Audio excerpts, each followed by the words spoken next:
Hi and hello watch fans and welcome back to Geneva Watch Days 2025. We are sitting outside the pavilion in front of Lac Léman and joined by Edöcs of Doxa, one of the most unflappable figures in the watch industry, sitting there cool as you like even though it's 40 degrees in here. How are you feeling, man? I'm very good. Listen, I feel very comfortable, so I rather prefer the heat than the cold, so this is nice. Good. And how's the fair going so far? Listen, it's we are very satisfied also. The traffic is here. We meet the most important customers globally. Still, they arrive now in September. Then also with the media, then friends of the brands and consumers. So it's really a very nice mix and very interesting. It's amazing to point this out, but at 3:30 on the Saturday of the event, it's almost all over. It's been a whirlwind. You know, tomorrow is the last day, and then we'll all be packing up and heading back home. What else have you got on the calendar for the rest of the year? More events?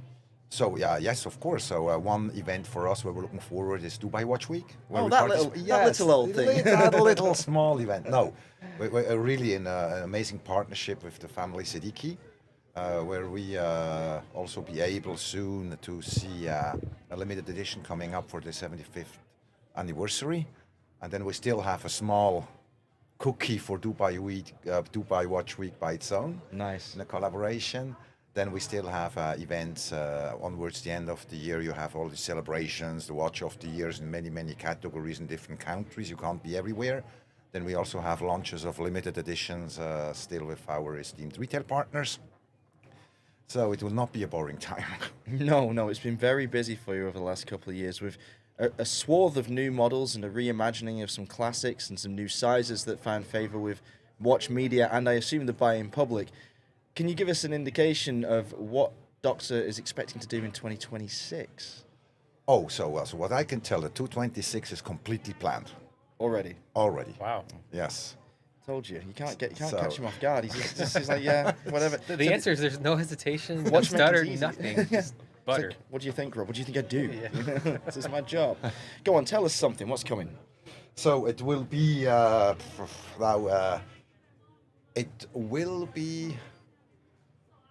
tribute of the one most significant timepiece of Doxa since ever. Okay. I like it. That was well thought out. Nicely said. Oblique enough to not have really given anything away, but I'm sure our listeners will have their suggestions. I can't wait to hear them discuss that. David? One thing that amazes me, and maybe we can talk about new releases at Geneva Watch Days, is that Doxa on one hand is iconic for its shape, and yet you're able to take that in so many different directions that all are new somehow. So can you talk specifically about the novelties that you can talk about presently, obviously, for Geneva Watch Days, and then just a little bit more of the philosophy of how you take something so accepted and are able to branch it out so far? So first of all, it has different aspects. First of all, we're very happy to have such a strong DNA factor, I mean, technically, you can recognize an end consumer wearing a Doxa over 10 meters just by the case shape. Absolutely. Yep. Then secondly, since the last 5 years, what was important is to stay true to your DNA, not to try to please everyone. So Doxa stays in the water or around the water. We're not looking a direction to go in the mass market to please the pilots or the car industry, the classical market. But then within that sector, you can play in the water. So technically, you stay in the DNA shape, but you can work with materials, you can work with size, and you can work especially also how a watch feels on the wrist. And more over time, the people, for example, we launched now here in Geneva Watch Day the 45mm 750T, historical timepiece going back over 20 years. 20 years back, it was 16 point, I don't know height. We brought it down to 11.9.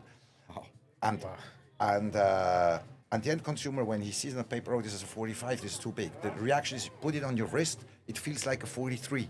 The people are so amazed when you put it on the wrist. And for us, it was important now, Geneva Watch Days, the last 2 years, we had a 39, which we launched. This year, we launched the GMT 40mm. And now it was also really necessary to go back to contribute a statement to the real divers. Of course, not every Doxa end consumer is a diver. The biggest portion is, we call them the desk divers in good senses. And the feedback was amazing. And you need a certain size when you have your swimsuit on. You know, at 39, okay, you can try to dive. Me personally also am diving, but when I dive, I want to have the real watch on my wrist, yeah. It sounds to me, we had Xavier de Roquemorel from Chapek this morning, and his point of view was he was very reverential of the past, but also said we have to give ourselves freedom to play. Yeah. And it sounds a bit like you're coming from the same space. In other words, you have this very respected and understood silhouette in Doxa, but you also give yourself a lot of freedom to play around with those codes to ultimately make something that's wearable. Is that correct, or am I missing something? No, absolutely. Because also, you know, since Doxa, the brand started, and this is this segment of dive watches in 1967, very soon Doxa came up with all these different colors. And the colors were not meant to be fashionable.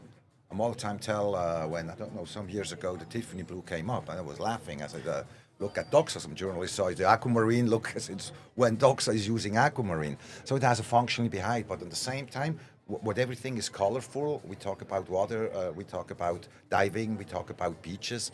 Of course, it can't be too stiff. You can play, follow the sun, follow the water. So this automatically gives you pretty much a large space to play.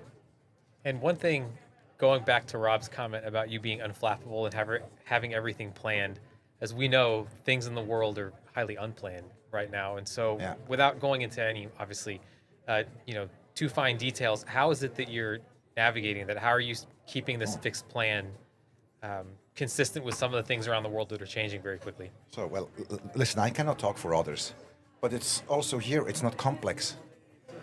You need to be prepared in plans when we saw the things coming, not that we are geniuses, but we have a worst case scenario. So when this with the tariffs came, we were prepared, very simply. And technically the job when you run a business, of course, creating watches to sell watches is one thing. But when you talk, for example, in the financial sector, all the banks, they have worst case scenarios. So do the same. So when it's not funny, but at least you're prepared. And for us now also in the US, we didn't go into panics in April. We had no price increase, not cut off of margins to retailers, and we just made a light price increase of 9% only in the US as of September 2nd. And the reason was even not the tariffs, it was of the US dollar.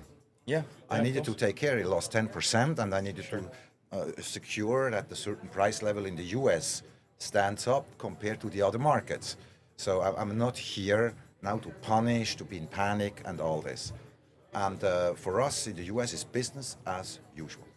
And when we talk about investments at a show like Geneva Watch Days, clearly there is an investment and you might not see the ROI. Is this something that as costs escalate, are you constantly reevaluating some of those investments, or do you stay the course just as you've done with production in terms of some of those marketing spends? So the marketing expense, whatever, we just follow through. It was never a question. Of course, you're not going wild in expenses. Of course, you take care. But it's not on those moments as long you can afford. But you need to stay in the market. And technically, when you see what is happening, for the moment, if I spend $1, I can tell you I get more than before. Let's pivot away. You're not going to get him off guard, honestly. I'm sitting here watching things. It looks like I might be trying that, but clearly not. No, you can go. You can ask whatever you want. Yeah, look at him. Just like batting away No, forget it. So let's talk about the fair. You've been a key, very visible component of Geneva Watch Days. Every year you've shown here. And, you always have a big space, you have a big team, you have like all the colours, all the excitement, all the joie de vivre, and we all enjoy coming to visit you whenever we're in town. But how are you finding it evolving as an event? Has it changed a lot in the last few years for you? Well, it gets bigger and bigger. I see also a number of visitors which is increasing, a number that is quantity, but it's also about the quality, where I'm very happy to see. And technically, the moment in September is a very good moment because we have Watch and Wonders, the key show. This is in March, now next year, mid of April, and it gives you an opportunity to kick off something for this last quarter. Yeah. And you have a lot of media here, so you have a lot of PR, and technically, if I relate my investment of Geneva Watch Days, by the way, I think we followed this show as of the second edition constantly, and we will support. And I can make a different calculation. If I would get all this PR value out, then the show becomes not so expensive, because if I would throw this money directly into magazines. And it's nice to meet also the people in the industry, and you can hear, you learn, you get opinions. And at the end, it's not only about Doxa, it is also our industry needs to stick together also. So there's also a lot of friendships going around to support, to exchange between brands, and this is nice. Thinking about those numbers, we're up to 66. It's 66 brands, isn't it, now? Yeah. Too many? Still room for more? Well, let me quote, I cannot say less is more, but everything has a limit. Yeah, fair point. I mean, it's a lot of activity in a very small space. We've touched on this with some other guests, because the projected visitor numbers this year are 15,000. Yes. They're 5 times what it was when it started, yes. 2020. And that's great, obviously. Like you say, it becomes extremely high value for a brand to be here, to be present, to be encountering all these journalists and whatnot. But it is important that a balance is struck where it's not spread too thin, right? Because, you don't want the journalists to have to choose between seeing you or seeing... Exactly. Yeah. So I think it works. I always have a wonderful time. The family aspect of it, getting back together after the summer and, sharing all the stories and ideas, I think is just immeasurably valuable. And I like the direction it seems to be going with the more cultural angle. So this is something that Antoine and Catherine specifically were talking about a lot, like establishing difference between Geneva Watch Days and Watches and Wonders. Yeah. If you were making all the decisions for Geneva Watch Days, what kind of events or interactive exhibitions might you put on? Would you have more panels? Would you have more touch and feel sessions? Would you have more what? So I think a lot is already done, what you have here, but it's true for to give additional events, all this, there through the numbers, the visitors, the time as it was now 4 or 5 years ago, you have less flexibility anymore. It starts to get around like the Watch and the Wonders, which technically is nice. So what we do also here with the tent, so I think slowly if the number is raising, I think a certain bigger size cuts because you got more and more squeezed in, Yeah. But which is also nice. I'd rather have a space who is fully packed than empty. Yeah. No, but I think the organization does a great job. They also learn, they grow. And what you mentioned before, but where's the limit? And it's not the limit that you don't want to have other brands, but I think that the original idea should be kept. Yeah. And that's important, because if it goes too large, this has to do, who do you accept as a brand? Not to be criticizing or whatever, but you need to keep the original idea and not to become a big exhibition at the end that the people, and it starts already, this is now Geneva Watch Week, this is now Geneva Watch Days, and more for the people it starts to be the same then. Yeah, very true. Yeah. Having that character, having that individuality is important, and not stretching it. But as you said, and we couldn't agree more. Obviously, we've loved working with the team from Geneva Watch Days, and we think that the organisation is superb. And it's my favourite fair. It always has been, because of the atmosphere, because of the stuff we get to see. Show us your watch. That's what we want to see. Let's talk about some watches. Come on. Okay, so tell me what you're wearing. So this one here is now the launch of the GMT. It's a 40 millimeter. Which we launched this April, also in the basic colors. And here we also added on a fumé color, which sometimes, again, we played and was, nice sound. That's beautiful.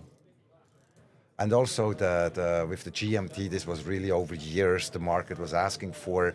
But it's not that we just go back in time and just to copy the GMTs we had before. We went in time, we adapted it also in size, 40 millimeter. Today we're not selling watches only in America, we're also selling watches in Asia and all this.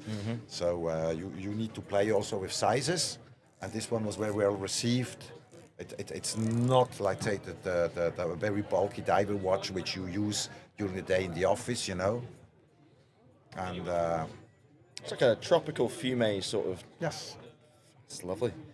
Really warm colours. I don't know if the light is showing the. Oh yeah, that's coming out. You've got the sort of aged radium loom, that beautiful sunburst finish, yeah, sunray finish with a sort of taupe centre and a black surround.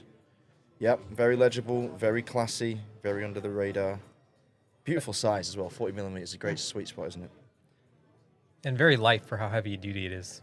Yeah, it's tough. That's all the time also with Doxa, that in general, when you put it on the wrist, it's with Doxa, functionality comes first in all aspects. And but then when you put it on the wrist, the experience of wearing a Doxa is surprisingly in a good direction. Better when you just look like a diver's watch on the paper. And just yesterday, for example, also had an interview. Now the journalists are coming, but you have diver watches and dollies. Why are you not putting diving watch on the dial? Yeah. As well, listen, but if you drive a Porsche, does Porsche need to say it's a car? Could you imagine? It's such a stupid thing to say, isn't it? Yeah. So I know we're gonna wrap up soon, but what you said did sort of get a question going in my mind. Dive watches as a segment are extremely competitive. I think they might be the most sold in all of watches.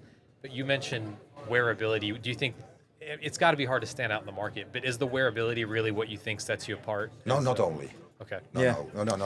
Yeah. The situation is it would be with the diving watches competitive. The real deal, you do not have a lot of real deals in the diving segment.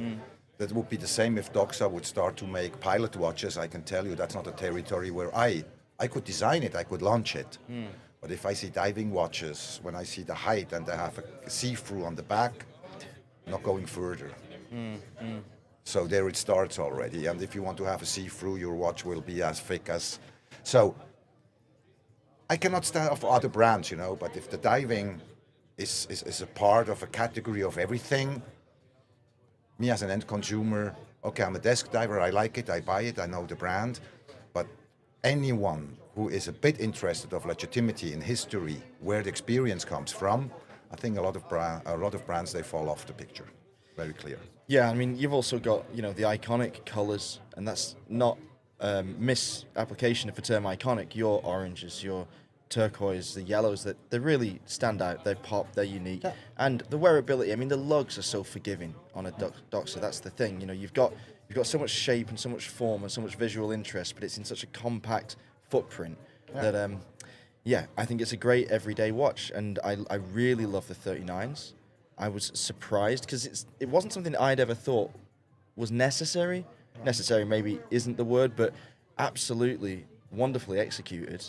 And so what my dream Doxa is a 39mm orange dial with black rubber strap. That's a nice wearing experience. So it's my birthday next week, by the way, Jan, just in case you wanted to. You know. Still so young, so I'm not asking for your age. So we are going to wrap up the show, but I have to ask you because you know a thing or two about the evening events of Geneva Watch Days. Where are your favourite places to go around town when the fair's on? Also after here in Geneva. Yeah. Where to go? So I have a very clear. I need to go. It's Café de Paris. This is one. This is I love the space. And there's another. So it's about food because during the day it's not you don't have time to eat very. And there's a Korean space close by here where I invite the team or also guests. The food is so good. And the next day, everyone remembers that you were there because it smells. But the quality of food is nice, and then you just hang around, especially to have a nice dinner with customers and a team. That's a great tip. Thanks very much for that. I'm sure our listeners will be seeking out those recommendations. We'll put them in the show notes after we get back home from the fair. But in the meantime, we will wish Jan a goodbye and fair winds and following sea.